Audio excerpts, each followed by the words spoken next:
Good evening, YouTubers. It's Friday evening, and I'm sat at home with the wife watching the TV, and just films, loads of films we've seen before, and nothing particular well to report. Nothing particularly busy. One thing I did do today is I did manage to interview Richard. Richard was my flying instructor back in 1996. So he actually came out about a week or so ago to our house, and we were going to do a chat because there's lots of interesting things to talk about, not just aeroplanes. He was my flying instructor. That's how I met him. I obviously paid for my private pilot's license, and Richard was the instructor, and he took me through all the lessons, and then I passed at the end of the day, and Richard obviously went off to become an airline pilot, and ever since then he's been flying the big A320s and stuff like that. He's retired now, and we had hoped to do an interview together here in the house, but I got ill. I had to go to hospital, and he did it with me today. We did it on the internet. We sort of did the interview on the internet. So I've edited it, sent it to him, and when he's happy, if he's happy with it, because he might want some bits cut out or changed, or I don't know. But if he's happy with it, that'll be going up soon. So if you're interested in listening to him, and because he talks about being an airline pilot and what's involved in doing that, and he also talks about his dad, who was a mosquito pilot during the war, so obviously flying's in his family. So we've done that today, and the other thing I was particularly chuffed about was this little thing. Look, I don't know if you can see this. Do you know what that is? No, it's not a bullet. It's about the right size for a bullet, but it's not a bullet. I often wonder, it's off a sewing machine. It's off, I bought an 1893 sewing machine from Singer, and it's over, obviously, 130 years old. And this is the shuttle out of it, because I often wondered how it locked off, because everyone who hand sews, we all did hand sewing at school, you'd push it through, and then you'd go down a different hole, wouldn't you, and then pull it out the bottom and push it up again through a different hole. But sewing machines don't do that. They go down the same hole and they come back up again. So you think, well, what happens down below? And in the 1880 patented version of it, this is like a little mouse. It's a shuttle, but it's like a little mouse, and that needle produces a loop. And the little mouse jumps through the loop, but it's got a load of cotton in the back of it. And if I can, there we go, tap it out the back, look, there's like a reel of cotton in there. Let's call that the mouse's tail. So the mouse jumps through the loop in the stitch, and then it jumps back.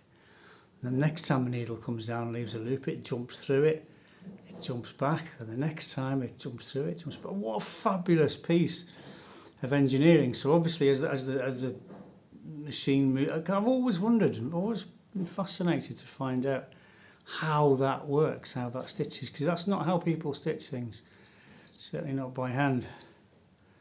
But look at that, that is an incredible piece of engineering. And it's not, I thought it was stainless steel because there's no rust on it, but it's not, it's iron. It'll stick to a magnet. It could be a very low grade of stainless. I don't know, but the engineering on these old machines is absolutely superb. I know my wife hates it. She sees it as a piece of crap, which she wants to throw away in the bin as soon as I'm gone. But I'm just so fascinated by it and how it works. I'll play with it a bit longer. Get to play with it a bit longer before she throws it away, I suppose. What a superb piece of engineering. I'm like that. I just love things like that. I'm not particularly struck on typewriters. I mean, the typewriter's been around probably as long as the sewing machine, but the sewing machine always stood out to me as something excellent, something people can use. They can, you know, I'm not knocking a typewriter because typewriters were huge, weren't they? I mean, all of a sudden, every professional person had a typewriter to write letters to each other, apart from personal letters that you'd write by hand. But I mean, typewriters and the ribbons and the QWERTY keyboards. I mean, to this day, our keyboards are the same setup as the old QWERTY typewriter. But I've never really been into typewriters. I've never really wanted one. I've never been interested in one. Oh, my son's arrived. He's back. And your nephew? He's brought a friend. You brought Vinan with you, have you? Yeah.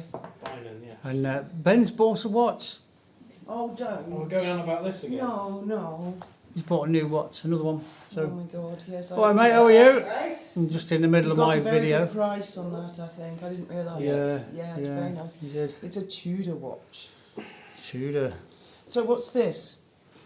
What's this? This is, I was just explaining it's a shuttle Oh, yes. from an 1893, well, actually an 1886 patented Singer sewing Well, you're a machine. real sewing machine spotter now, aren't you?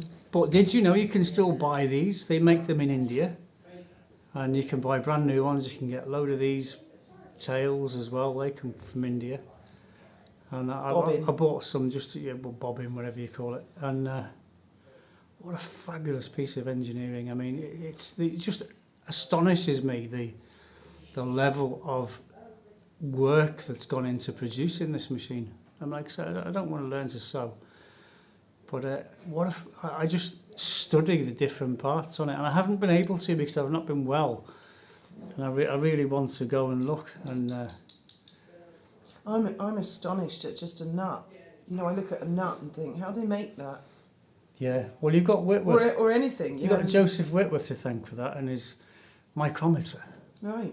and standardisation of that sort of thing, so they can make millions of them all the same size, and they always fit. But it's not just that. I mean, anything that's made, any kind of machinery, anything like that, astonishes me. You know, how do people even think of such a thing? And a lot of it seems very, very complicated.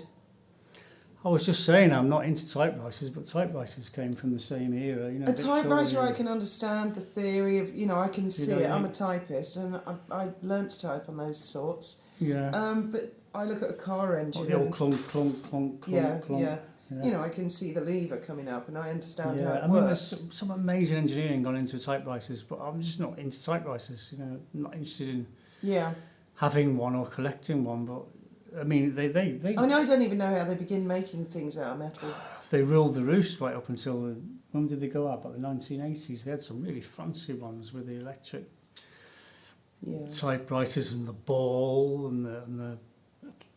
I drove my dad mad, actually, learning to type, hammering away. Ben can type. Ben can do about 120 but words a minute. He learned on a laptop. I learned on laptop, the old hammer.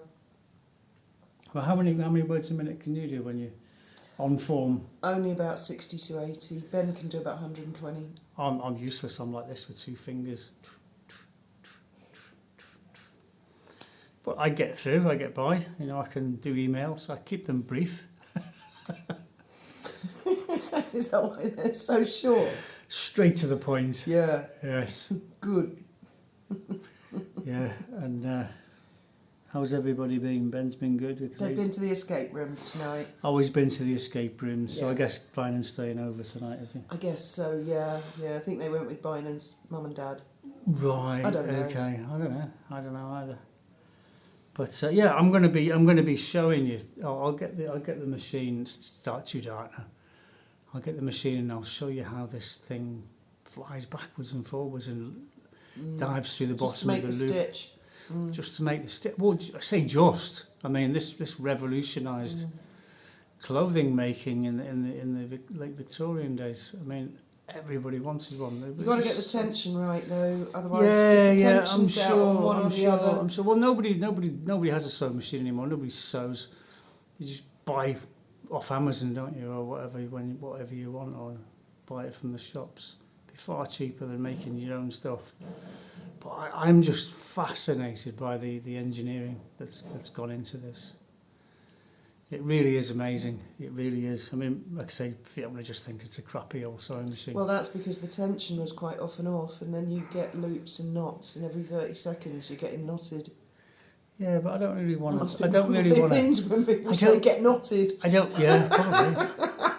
I don't really want to make anything. You know, I could probably make a pillowcase.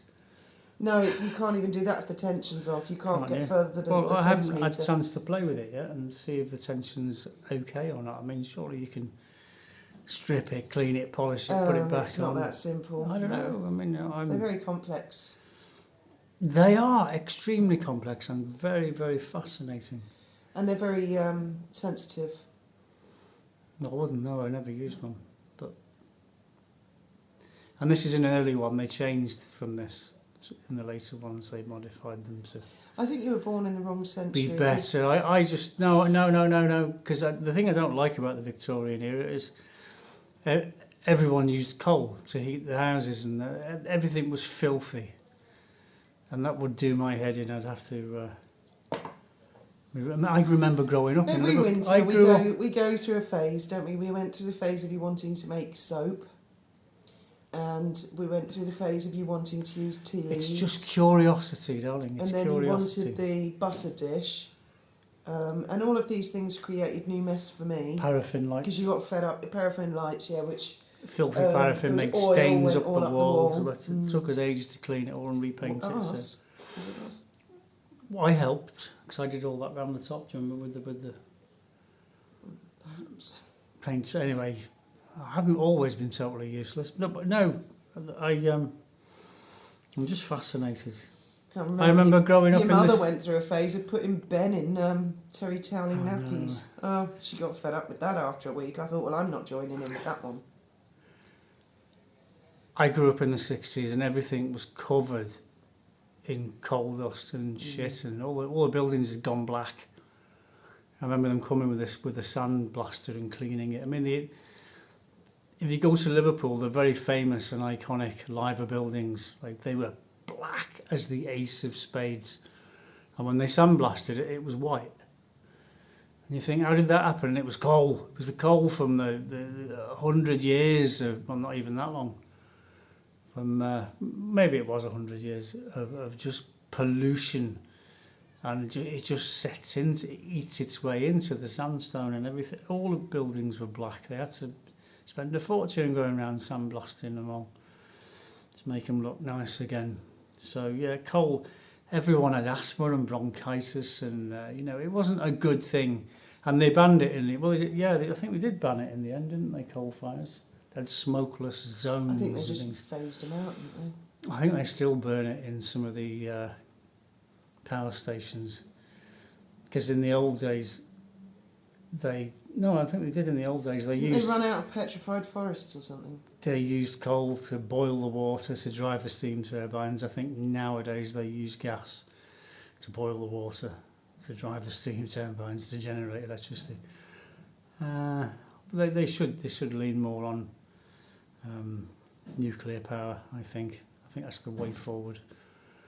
They thought it was the way forward in the 50s, and then they had a few whoopsies, didn't they? And they thought, well, maybe it's not the way forward. Maybe we should stick to something more normal. But it's the way forward. I really think it is, as long as it's done properly.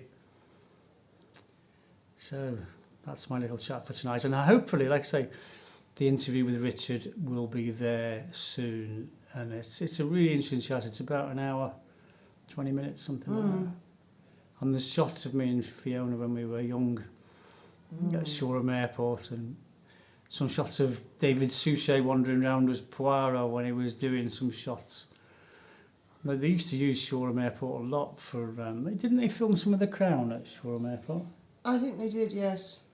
And the Queen I think when the King died and she had to fly back from... I think they probably went to London to Croydon in those days, but Croydon's gone. There's nothing there. It's all been developed. I think the control tower and a hangar's still there, but the airfield's gone. So they used Shoreham because it was a iconic 30s, what do they call it, Art Deco Yeah, I think the building. building's It's protected. really, really nice building, but you know. We'll probably end up surrounded by houses. Anyway, it's really good. It's really good. I really enjoyed making the interview with Richard tonight, and so long as he's happy with it, we'll release it as soon as he gives me the thumbs up. He might want something altered, he might not, I don't know. But that's it for tonight. So what are we planning for the weekend? How have you been getting on with the sink? Oh, it's coming You on. said you were doing the It's wood or not finished something. yet. You've been grouting. Yeah, regrouting again. The thing is, they're the kind of tiles that they look like tiles, but they're not.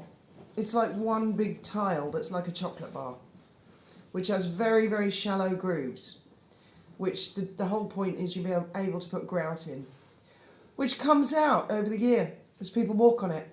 It comes out, it has to be regrouted the next year, and the next year, and the next year, and the next year. It's not a really good idea. Faith said to me, why don't you take the tiles up? I thought, yeah, why don't I take the toilet out and get a Kanga hammer and take all the fucking tiles out and break the drain, or I could just tile over the top of it, couldn't I? Or maybe just not bother and once a year regrout. But the good news is, when I went back to the boat, normally I go back and think, oh my God, I've got to start all over again. Not this year. It held. The windows held. And I looked at it and I thought, oh my God. Did you check the front build? No. I can see on the waterline she's fine. Yeah. And I just thought, for once, for the first time in years, it held. And I can then I can't go wait to move from back. that part of the work and finish the boat finally, because I was sick. And I mean, it's a little bit overkill what I've done on the boat. Mixing paint with the glass, using layer upon layer upon layer of laminate until the boat is like, it's like a battleship on top. Nothing's getting through. Not the sun, not the rain, not the wind. It's not going to be done again for 100 years. So I'm really, really happy about that. As for the house, no, there's still certain things I've got to do the same goddamn job every year. Yeah. I just thank God it's a small floor. I can't wait to move back to the boat. The boat's so much warmer. It's really inviting, isn't it? When we go back there, it's like, come back to me. That the house is a bit too big for us, really. Yeah. It's like rattling around in a mansion. Well, the house is nice. I'm not knocking the house, but I just prefer to live on the boat while I can. Oh, don't start. No, I'm not going to start. So everything's tickety-boo otherwise, and we look forward to the weekend, don't we, together? Yeah. See what horrors that holds. Be positive. I'm gonna light the be candles. positive. Be positive. Oh yes, the candles. We're not Jewish, but we do the candle lighting thing anyway. Oh, and I'm not even going to mention the news today because there was very sort of. Well, just go and watch the news yourself for the Hamas released 4 dead bodies, didn't they? Which they said had been accidentally killed in an Israeli air raid. But the Israelis have got pathologists and people like that who examine these bodies and they think, no, that's not how they died. So I'm not even going to go there because it'll get me started. Good night, and may your God go with you.